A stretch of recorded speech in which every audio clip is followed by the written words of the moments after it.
आज फिर से ब्लॉग की शुरुआत हो जाती है हमारे कॉलेज के साथ। कॉलेज पहुंचते के साथ सबसे पहले मिलते हैं हमें सोनाक्षी सिन्हा और उसकी प्रिय फ्रेंड प्रीति जिंटा। फिर उसके बाद चल देते हैं हम अपने लफंडरों के पास।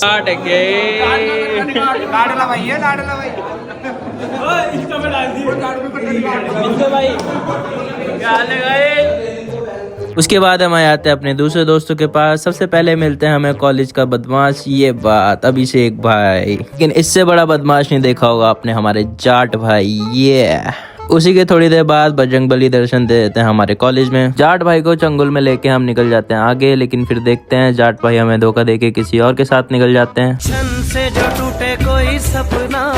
उसके बाद हमारे त्रिपाठी भाई आ जाते हैं हमारे पास और उसी के पीछे पीछे हमारे अंकुर भाई भी हमारे पास आ जाते हैं हमसे मिलने के लिए। फिर लड़कियों की गैंग लेके निकल जाता हूँ मैं लड़ाई करने के लिए, क्योंकि मेरी हो गई थी लड़ाई। फिर गुंडागर्दी करने के बाद कॉलेज में हम लोग निकल जाते हैं आगे की तरफ। उसके बाद हम लोग धर लेते हैं वापस से जाट भाई को अपने पास, क्योंकि भाग जाता है हमको छोड़ के बीच में। उसके बाद मिलती है हमें कुछ भूली भटकी शक्लें। इन भूली भटकी शक्लों से हाथ मिला के निकल जाते हैं मोस्ट हैंडसम बॉय के पास अपने। ये हमारा चिकना। एक एक करके सभी भाइयों से हाथ मिलाने के बाद हम लोग निकल जाते हैं बाहर की तरफ। उसके बाद फिर से जाट भाई हमको धोखा देके भाग जाता है। जाट भाई से धोखा खाने के बाद हमारा बकरा चलाता है डिप्रेशन में। बकरे की ऐसी हालत देख के हर्ष भाई को हंसी आ जाती है। उसके बाद हमें भाई मिलता है जो कि बैठा था सिर्फ किस्मत के भरोसे। मैं बैठा हूँ किस्मत के भरोसे।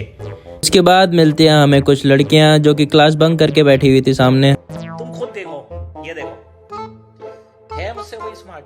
बताओ खुद नहीं तुम। रितु दीदी के पंखे से हवा खाने के बाद हम निकल जाते हैं कड़ी चावल खाने के लिए। अमन और मैं फिर कड़ी चावल खा के हम मिलते हैं फिर यश भाई से। यश भाई से हाथ मिलाने के बाद हम दबाते हैं उनके पॉम पॉम। पॉम पॉम दबाने की वजह से एक भाई चला जाता है डिप्रेशन में।